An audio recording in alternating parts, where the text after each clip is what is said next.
1848.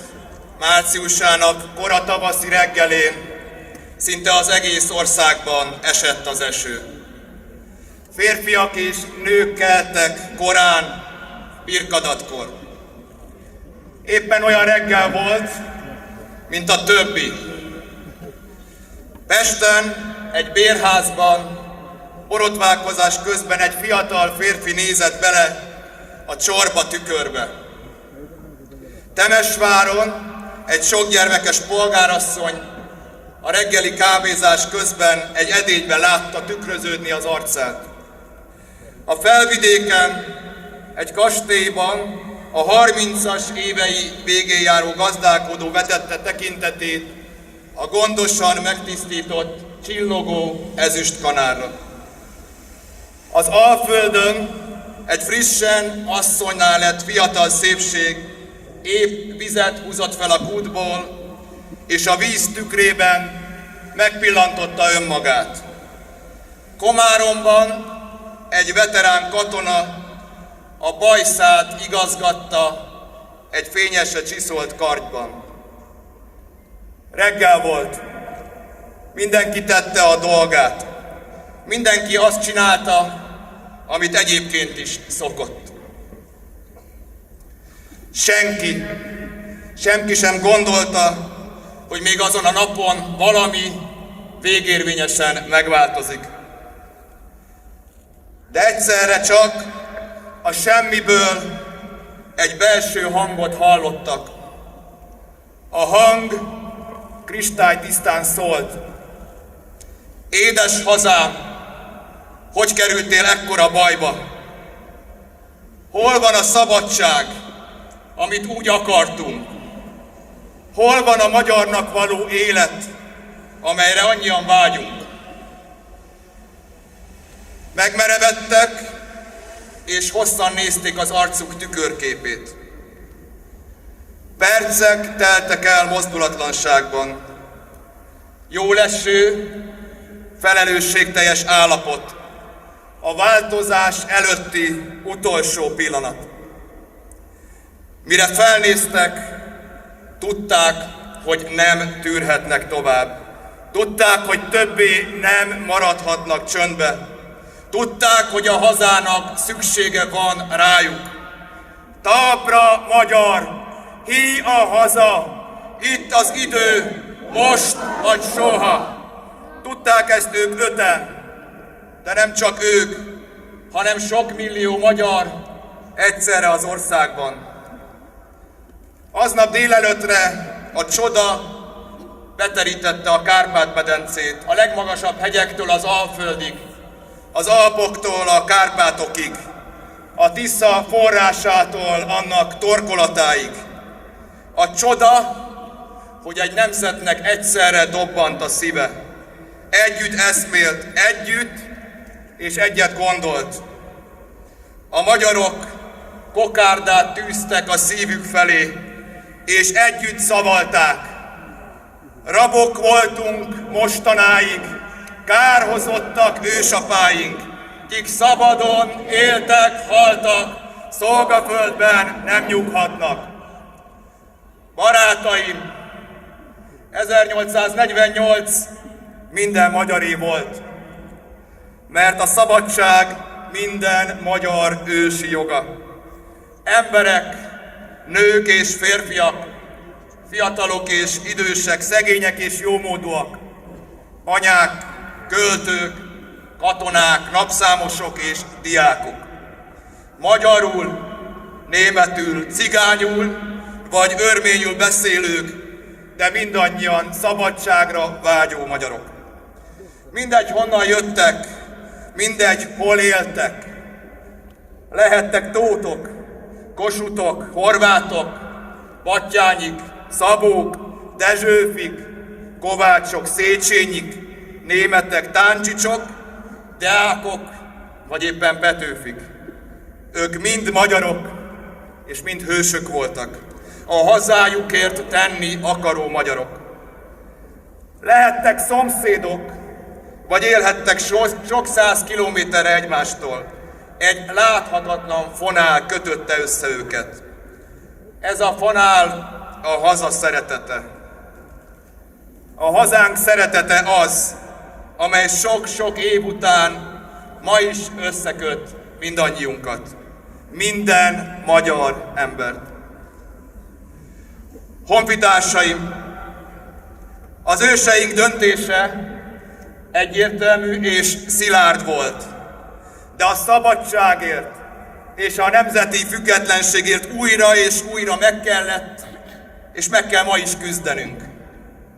Pedig a választásunk több mint 1000 éve született. És mégis az elmúlt 1000 évben sokan, sokfelől jöttek és mondták, hogy nem jó, amit választottunk, nem jó, amiben hiszünk, hogy tagadjuk meg az elveinket, hogy áruljuk el a hőseinket, hogy ne harcoljunk az igazunkért, hogy adjuk fel a szabadságunkat, hogy adjuk meg magunkat a túlerőnek. Sehonnai bitang ember, ki most, ha kell, halni nem mer, kinek drágább rongy élete, mint a haza becsülete. Ismételjük el, kinek drágább rongy élete, mint a haza becsülete. Honfitársaim, őseink milliói adták az életüket és a vérüket. Harcoltak és estek el a szabad európai Magyarországért. Ezért mondjuk el újra, hogy a múltban ragadt, rettegő császár és a környezetében megbúvó sehonnai bitang janicsárjai is hallják. Hazánk a nyugat része, hazánk az európai közösség része, hazánk a NATO része.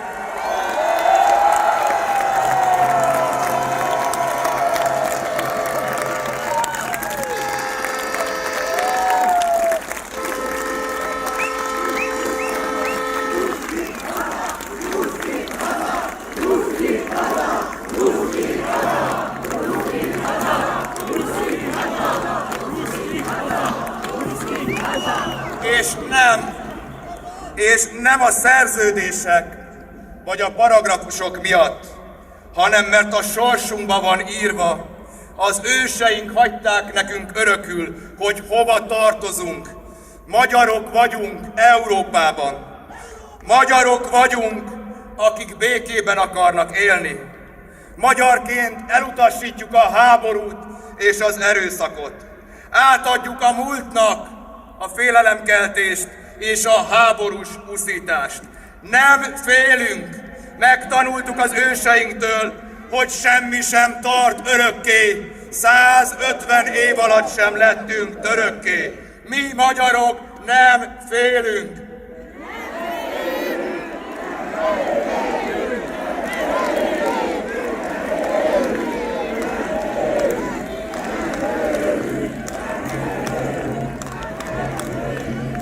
...1848 arról szólt, hogy rabok legyünk, vagy szabadok, jobbágyok, vagy gazdálkodók, hogy mások irányítsák a sorsunkat, vagy mi magunk, hogy a hatalom uralkodjék-e fölöttünk, vagy mi magunk legyünk a hatalom, alattvalók legyünk-e, vagy polgárok. 1848 magyarjai egyetlen célért küzdöttek. Szabadok akartak lenni. Semmi mást nem akartak, csak szabadok akartak lenni. Csak szabadok akartak lenni. Szabad, néhány betű. A szabadság megléte fel sem tűnik, de a hiánya megöl. A magyarok szabadok akartak lenni, szabadon akartak élni. Azt szerették volna, hogy maguk dönthessenek a sorsukról. Ne a császár, ne a földesúr, ne a főispán, hanem a szabadon választott magyar parlament.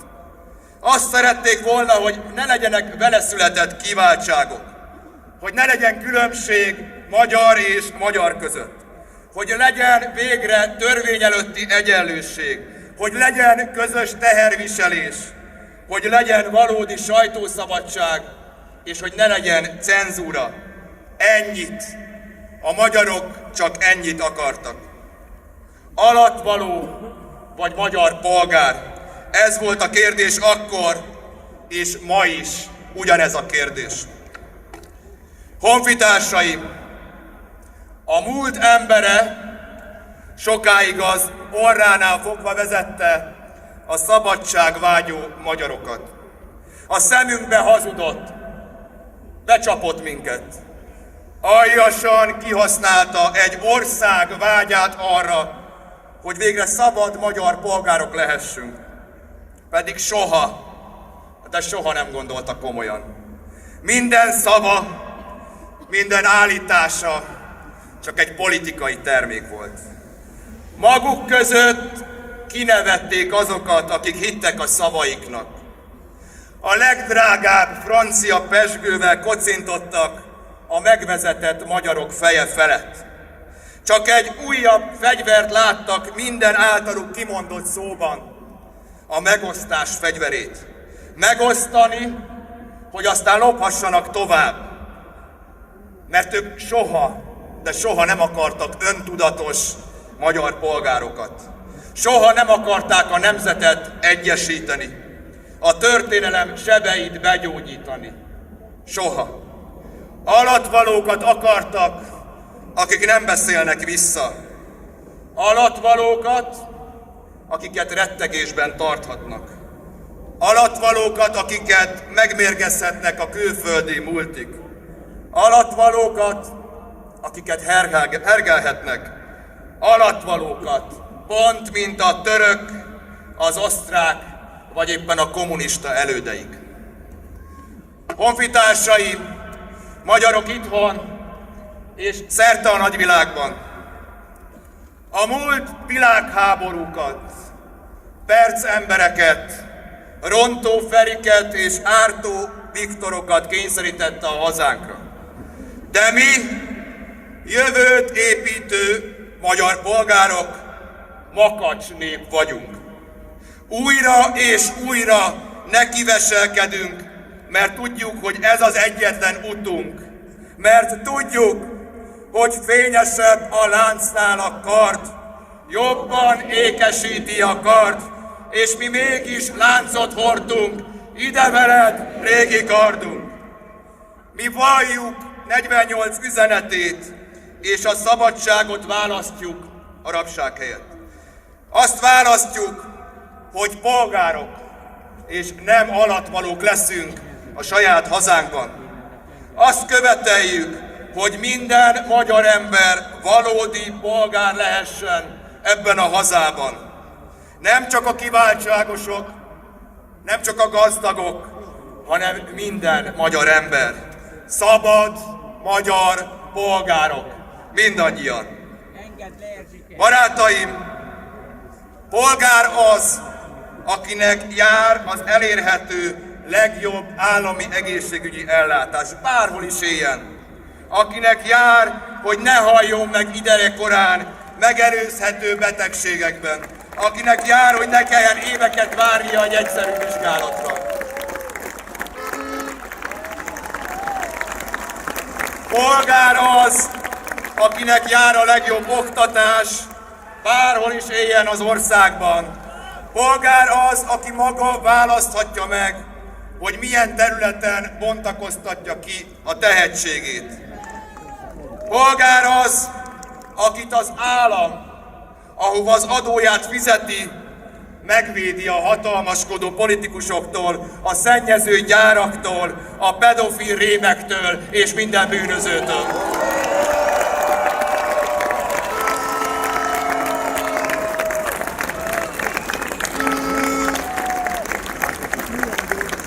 Polgár az, akinek jár a tisztes fizetés.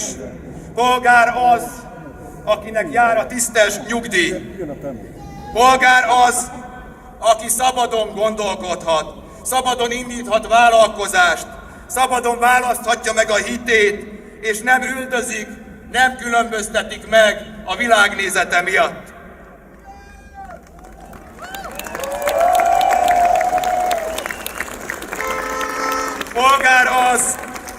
Polgár az, aki tiszteli a törvényt, és tudja, hogy annak betűje mindenkire ugyanúgy vonatkozik, mint őre. Polgár az, akit a választott vezetők tisztelnek, aki fölött nem uralkodnak, és nem lopják el a pénzét.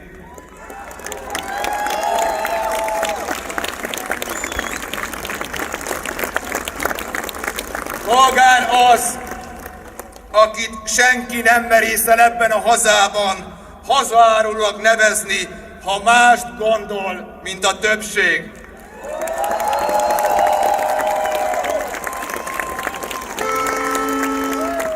Polgár az, aki nem hagyja, hogy a saját vezetői eltaposandó rovarnak nevezzék.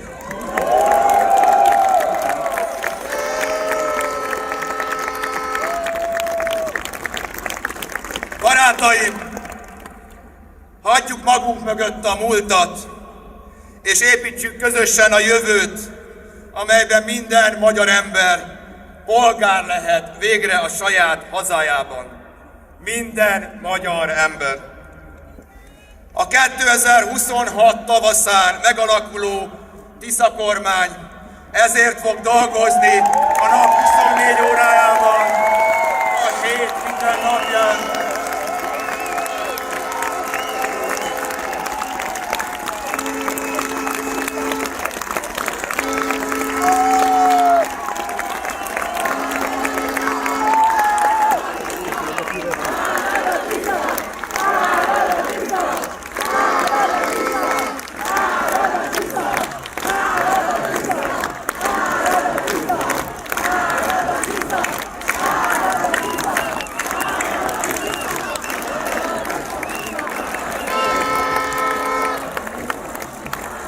Azért fogunk dolgozni az év 365 napjában, hogy minden magyar polgár lehessen a saját hazájában.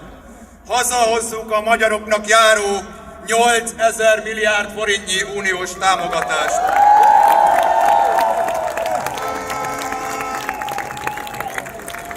Olyan igazságos adózási rendszert vezetünk be, amely segíti a felzárkóztatást. És igen, nem fogunk félni kivetni a milliárdosokat érintő vagyonadót sem.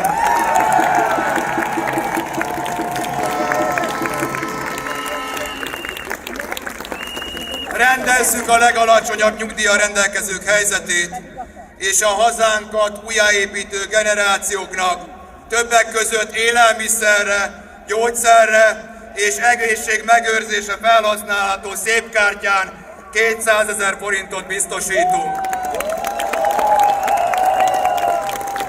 Orvos szeretnénk kérni a jobboldali sajtódobogó mellé. Mögé. A határon túliak mellett belföldön is megkapja 700 000 gyermek a 100 000 forintos iskolakezdési támogatást.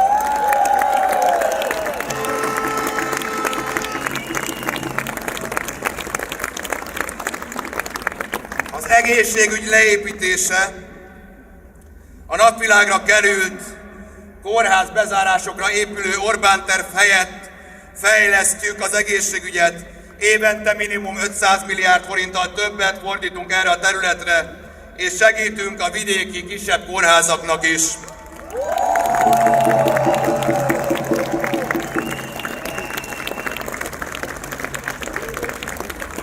Az uniós források hazahozatalával, a bizalom helyreállításával, a féktelen korrupció visszaszorításával és az állam bevételeinek racionális felhasználásával újraindítjuk végre a magyar gazdaságot.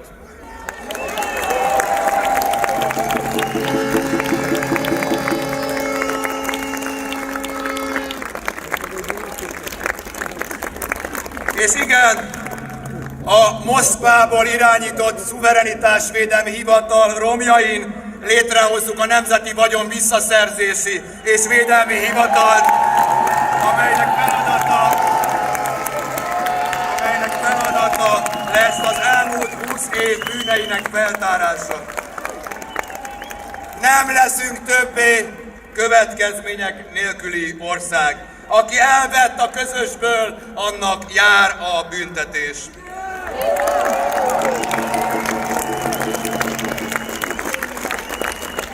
Barátaim, megszüntetjük a lelkünket mérgező propagandát. Aki hergelt és áskálódott, annak jár a felelősségre vonás, mert csak így tudunk végre új lapot nyitni.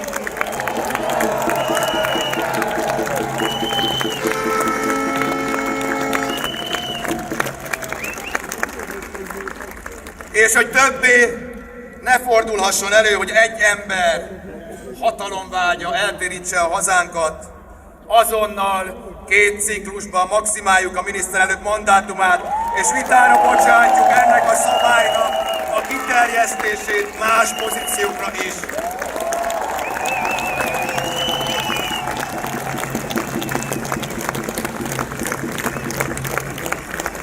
Ezek a 240 oldalas programunk a működő és emberséges Magyarország alapjának az első fontos lépései. Annak a programnak, amely segít abban, hogy végre minden magyar egyenlő, szabad polgár lehessen a saját hazájában, hogy a magyar testvére lehessen újra a magyarnak.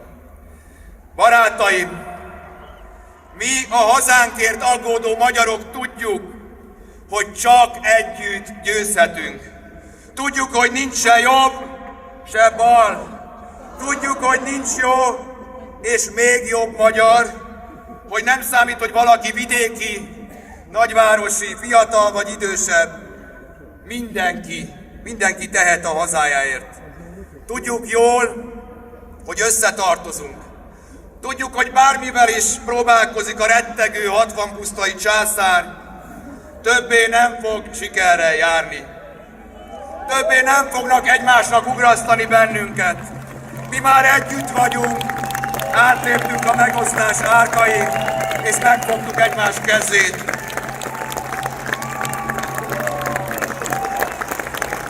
A gyógymód egyszerű, a hazánk szeretete. Ez az, ami körbevesz, egymáshoz kapcsol és megvéd bennünket.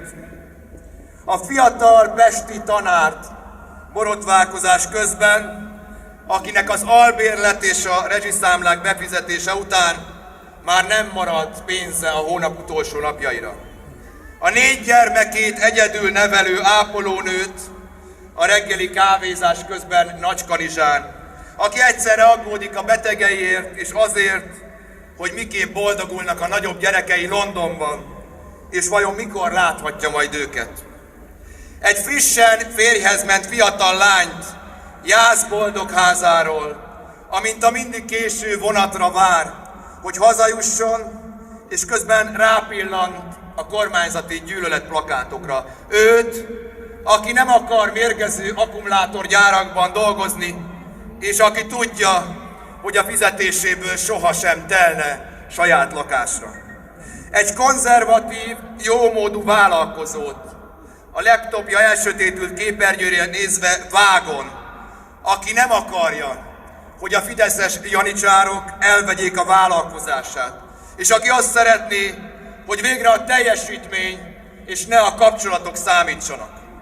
Vagy egy tapasztalt ügyészt Budapesten, amint a telefonját nézi, és alig várja, hogy a politikai ukázok helyett végre az esküjéhez híven üldözhesse a bűnözőket. Ők már mind tudják, hogy változás kell. Ők már mind tudják, hogy ma a szeretett hazánk óriási bajban van. Ők már mind tudják, hogy csak együtt sikerülhet.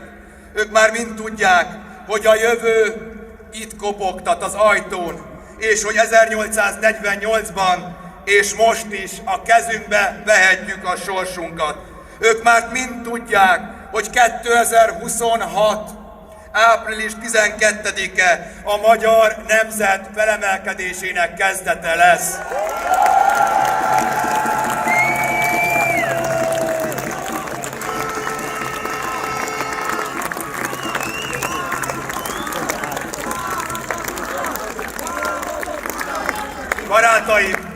1848-49-ben, 1956-ban leverték, vérbe folytották a forradalmainkat, a szabadságot. Jöttek és maradtak az oroszok. Leverték a forradalmat, de megtörni soha nem tudtak minket. Soha nem tudtak. A Bak korszak és a Kádár korszak sem fogott rajtunk. És az Orbán kormány sem fog. Akkor sem, ha elődeihez hasonlóan végső elkeseredésében a vanabi császár ráhívta a szabadságot vágyó magyar polgárokra a KGB-s cárt. Pont mint 1849-ben és 1956-ban.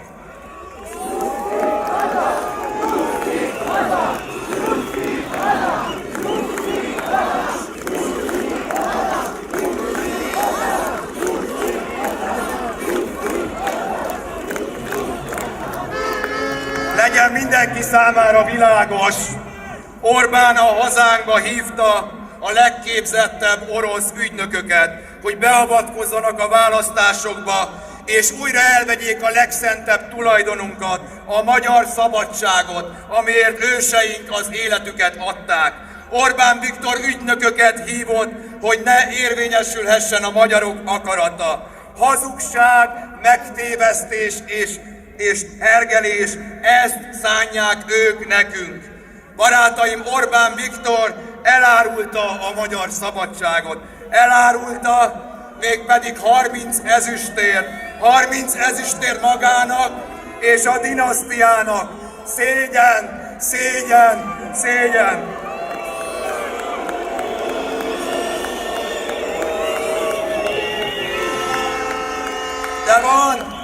De van egy rossz hírem számukra. Nem hagyjuk. A magyar nép nem tűri, mert sohasem tűrte, hogy elvegyék a szabadságát. Ezért április 12-én olyan győzelmet aratunk, hogy nem csak a Holdról, hanem a Kremlből is látni fogják.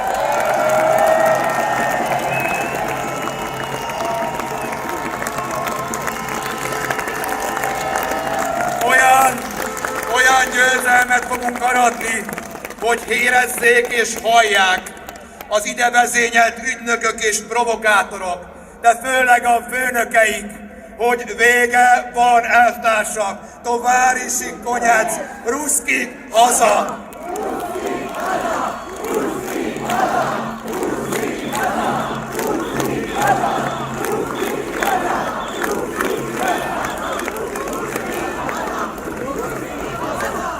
De a szabad és polgári Magyarország elárulása mellett volt még egy bűn, amit elkövetett.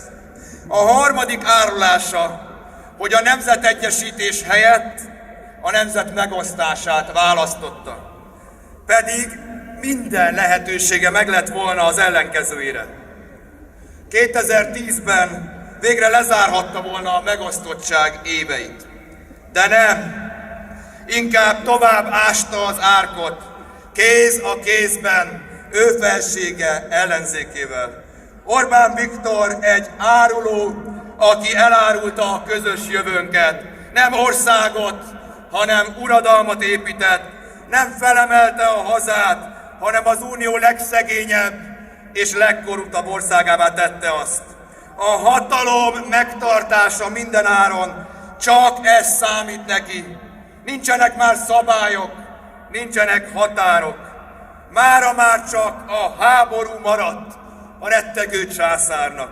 Háborúval provokálni, háborúval fenyegetni, háborút szítani.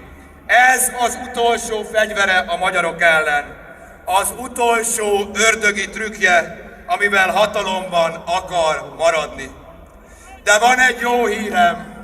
Az Orbáni lélek a múlt. A jövő a tietek, szabad magyar polgároké. Mi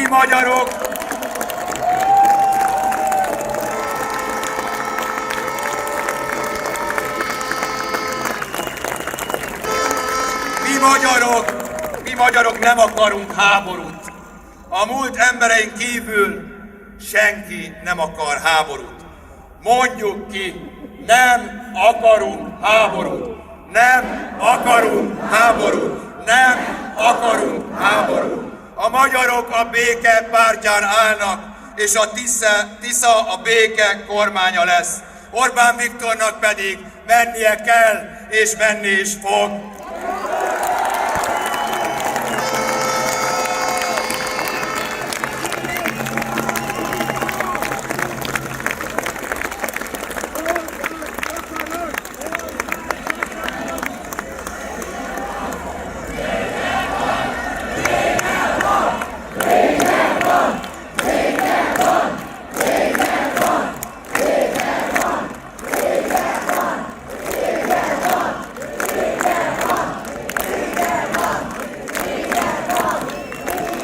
Honfitársaim, mi magyarok soha nem adjuk fel, mert a szabadság a közös szenvedélyünk. Hosszú utat kellett megtennünk, míg újra egymásra találtunk. Hosszú út vezetett odáig, hogy ma újra bizalommal megfoghatjuk egymás kezét, hogy ma már nem fordít hátat a magyar a magyarnak. Sokan sok mindent elkövettek, hogy ne így legyen. Megosztás, árokásás és hergelés. Mi és ők, ez a múlt felosztása. De mi már régóta tudjuk, hogy nincs olyan, hogy mi és ők. Csak mi vagyunk. Mi együtt, magyarok mindannyian. Óriási volt ez az út. Először csak páran voltunk. Aztán napról napra egyre többen lettünk. Egyre többen, akik megértettük a történelem szavát, hogy nincs se jobb, se bal, csak magyar. A Magyarok Szövetsége most erősebb, mint valaha, de szükség is lesz rá, mert a baj, amiben a hazánk van, legalább akkora, mint az elődeink korában. Ahhoz, hogy elkezdhessük a gyógyítást, a következő 28 napot úgy kell végig dolgoznunk, mint még soha. Ahhoz, hogy elkezdődhessen a gyógyulás, meg kell nyernünk a népszavazást, a választást. Meg kell nyernünk, de nem valami ellen, hanem valamiért. A hazánkért, a közös hazánkért, minden magyar közös hazájáért.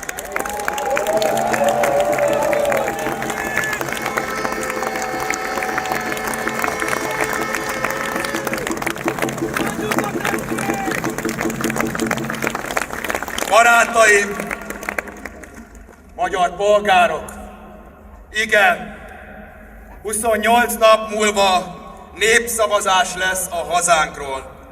Népszavazás arról, hogy hogyan szeretnénk élni. Népszavazás hazánk helyéről a világban. Népszavazás önmagunkról. A választás sohasem volt ilyen egyszerű. Rabok legyünk, vagy szabadok. Akik a rabságot választják, tudják, mit kapnak. Tudják, mi vár rájuk.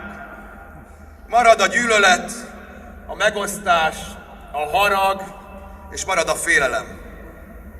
Akik a Tiszát választják, a működő, emberséges, európai, büszke, békés és derűs Magyarországot választják.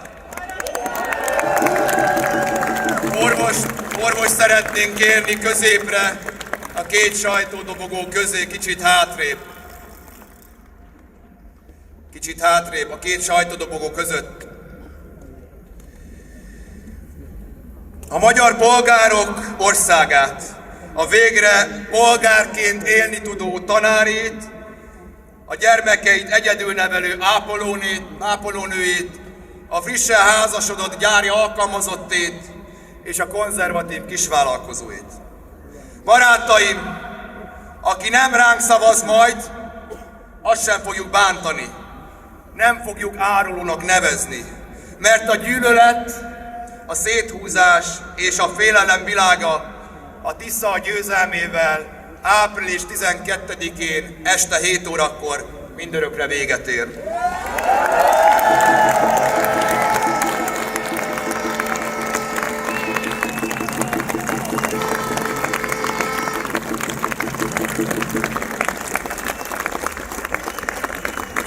A megosztás, az árokásás korszaka alig néhány hét és véget ér. Nem lesz többet áruló az a polgár, aki nem ért egyet a hatalommal. Honfitársaim, én, Magyar Péter, esküszöm, hogy minden magyar polgárt fogok szolgálni, határon innen és túl. Esküszöm, hogy egyszer és mindenkorra lezárjuk a magyar nemzet létét fenyegető megosztottságot. Esküszöm, hogy a hazánk új kormánya mindent meg fog tenni, hogy begyógyítsuk a történelmi sebeket és meggyógyítsuk a hazánkat.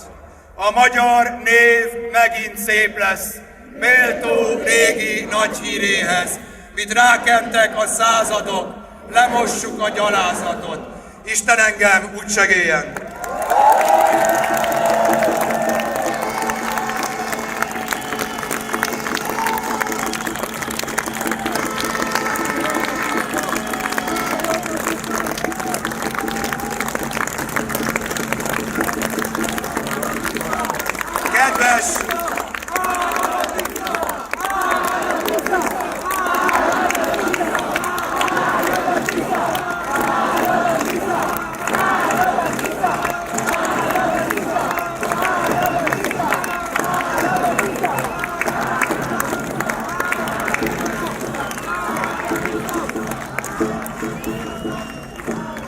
Kedves fiatalok, ez a választás rólatok is szól, leginkább rólatok szól.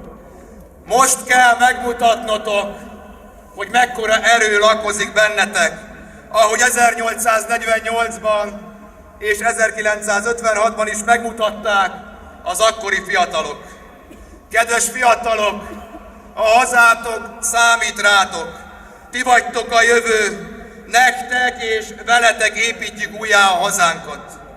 Április 12-én mindannyiunknak el kell menni, mert aki nem megy el, az az öreg császárra és a rabságra szavaz. Mindannyiunknak el kell menni, mert ennél most nincs fontosabb ebben az életben. Legyetek ott, beszéljetek egymással, szóljatok mindenkihez. Most nem lehet a fotelben maradni, most fel kell onnan állni, és el kell menni szavazni. 2X, ami mindent megváltoztat.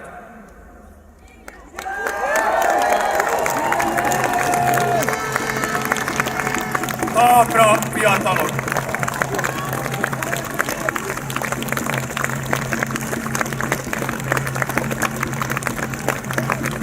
Lányok!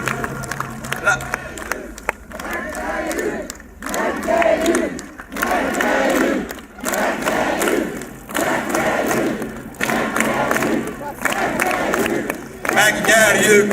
Megnyerjük!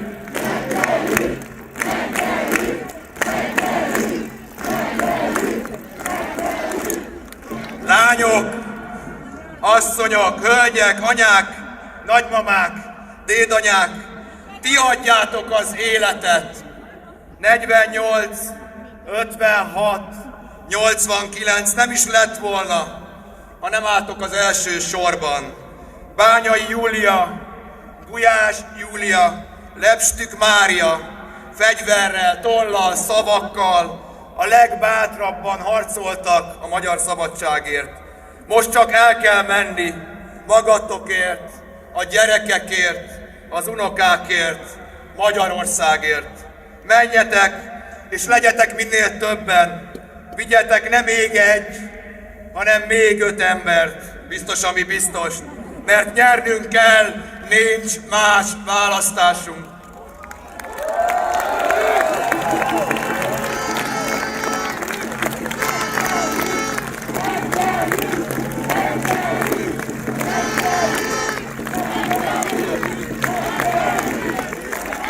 Kedves barátaim, 2 évvel ezelőtt, 2024. március 15-én életem első rendezvényére, életem első nagyobb beszédére készültem. Nem tudhattam, mit hoz a jövő. Azt sem tudtam, mit hoz a következő 1 óra. De azt éreztem, hogy egy életem van, hogy egy hazám van. És én ennek a hazának a szeretetéről lemondani nem bírok és nem akarok. Én ennek a hazának a védelméről lemondani nem bírok és nem akarok. Én erről a hazáról lemondani nem bírok és nem akarok.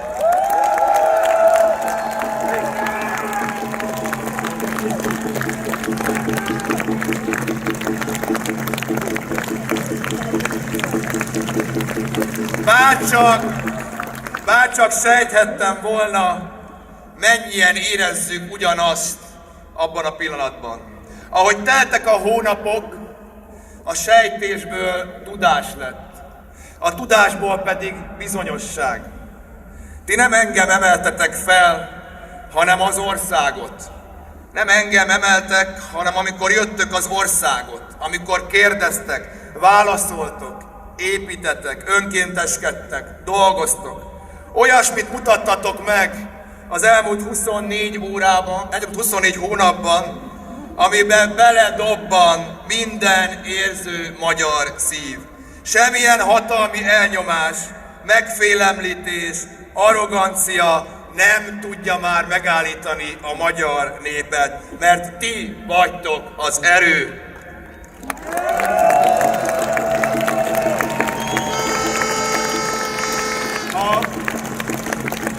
Ha valaki azt mondja ma nektek, hogy a magyar emberek fáradtak, mondjátok el nekik, hogy ez az ország felébredt, és hogy tele van tettvággyal. Ha valaki azt mondja nektek, hogy a magyar emberek félnek, mondjátok el neki, hogy már nem félünk semmitől és senkitől. Ha valaki azt mondja ma nektek, hogy a magyar emberek elhisznek mindent, ami a gyűlöletkeltő propaganda a torkukon letol, kérdezzétek meg tőle, hogy láttak-e már szabadságszerető magyar embert. Kedves barátaim, én bizony láttam nagyon sok szabadságszerető és hazaszerető magyar embert. Ezért ma nem azt kérem tőletek, hogy higgyetek a változásban. Nem azt kérem tőletek, hogy higgyetek a változásban. Már hiszünk benne. Sőt, tudjuk, hogy eljön, hiszen itt állunk a kapujában. Azt kérem tőletek, hogy higgyetek egymásban, magyarokban. Nézzetek most körül. Ez az ország sokkal, de sokkal több annál, amivé tenni próbálták. A magyar nép sokkal, de sokkal több annál, mint aminek láttatni akarják. És higgyetek abban, hogy ha összefogunk, akkor nem csak leváltani tudunk egy korszakot, hanem felépíteni egy újat. Egy nyugodtabb, tisztességesebb, emberségesebb Magyarországot. Egy olyan hazát, ahol végre nem félni, nem gyűlölni, nem túlélni kell, hanem békében boldogulni.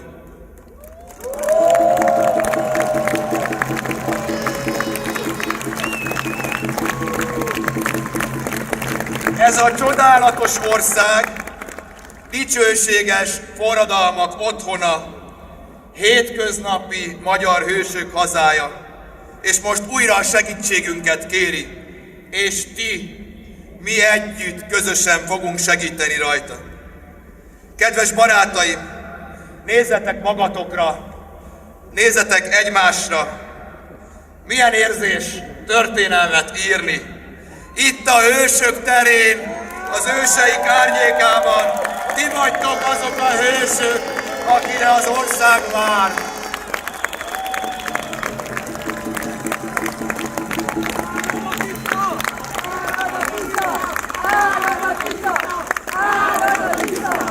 Árad a Tisza!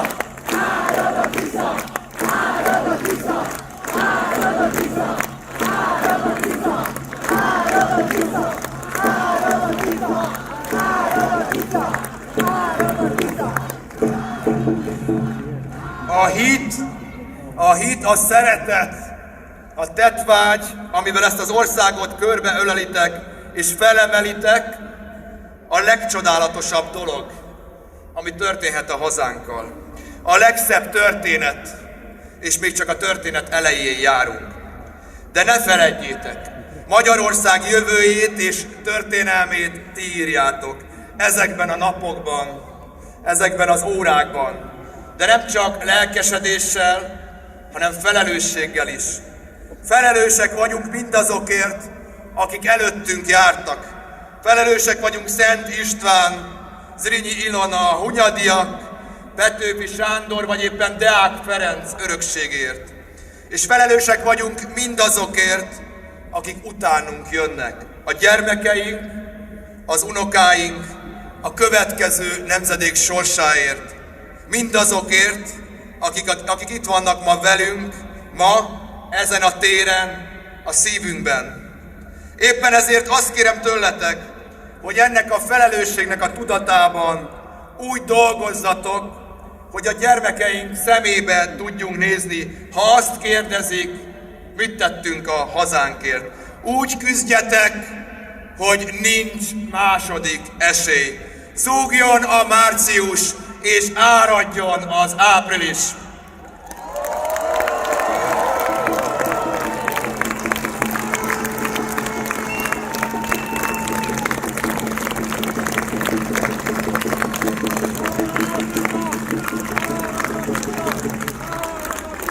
Barátaim, 28 napunk van. Ez a 28 nap most az élet. 28 nap, amikor minden számít.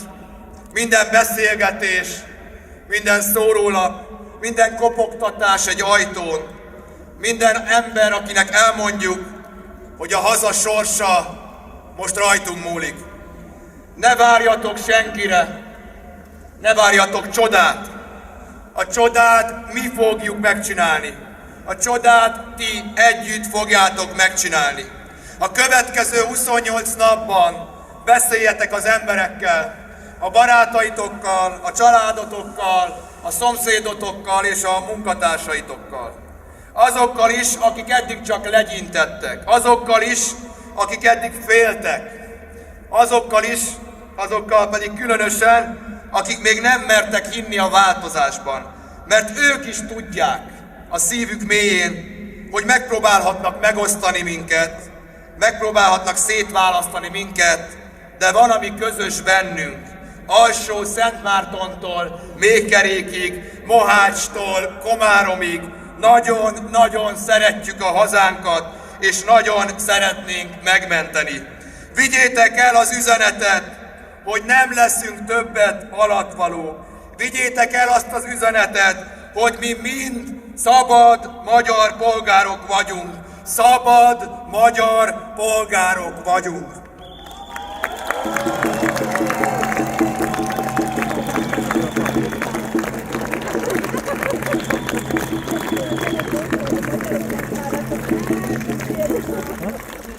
Honfitársaim, ezért a páratlan országért dolgozni csodálatos érzés.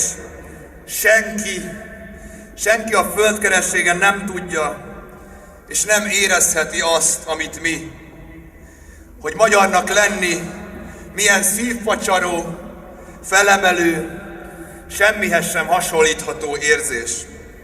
Hogy ezért a hazáért, minden egyes darabkájáért hősök adták az életüket. És most mi élni és tenni szeretnénk ezért a hazáért. És élni és tenni is fogunk érte. Azzal az eltökéltséggel, amivel végigcsináltuk ezt a 2 évet, és amivel végig fogjuk csinálni az előttünk álló 28 napot, és amivel megmentjük, rendbe tesszük, és felvirágoztatjuk ezt a csodaszép országot.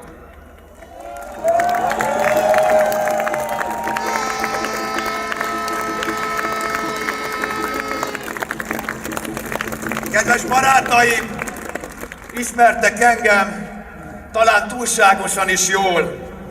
Ha beszélni kell az emberekkel, én ott leszek.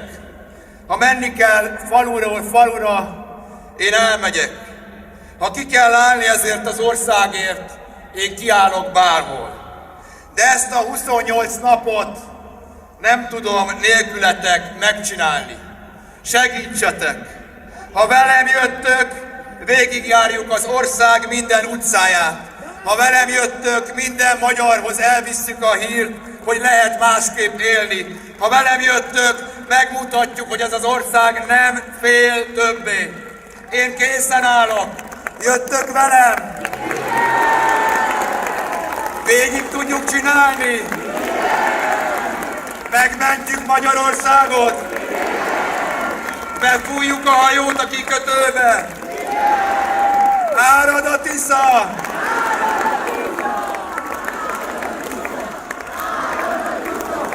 Árad a Tisza!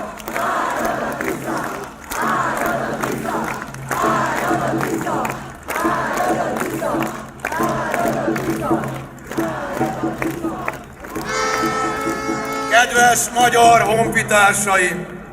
28 nap van hátra. 28-szor 24 óra. 28 nappal és 28 éjszaka. Egyben biztosak lehettek. Én itt leszek. Sokat nem fogunk aludni, de annál többet fogunk dolgozni. Itt állunk a győzelem kapujában. Én azt javaslom, hogy lépjünk be rajta. Mostantól nincs több kifogás, nincs több tartalékolás, nincs több erőbeosztás, csak a munka. Csak a munka, aminek a végén visszavesszük az elrabolt hazánkat, és közösen együtt, lépésről lépésre meggyógyítjuk Magyarországot, és beteljesítjük, amit az őseink akartak. A szabad, a független és a polgári Magyarországot. Kedves barátaim, a tavaszt, a Tiszát, a változást és a fiatalságot nem lehet megállítani. A napfény mindig utat tör a sötétségbe. A magyarok Istenére esküszünk, hogy rabok tovább nem leszünk. Legyen béke, szabadság és egyetértés. Nézd a fiadra, nézd a lányodra, gondolj a hazádra, szavazz a Tiszára, zászlókat a magasba, fel győzelemre, a haza minden előtt.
Tavasz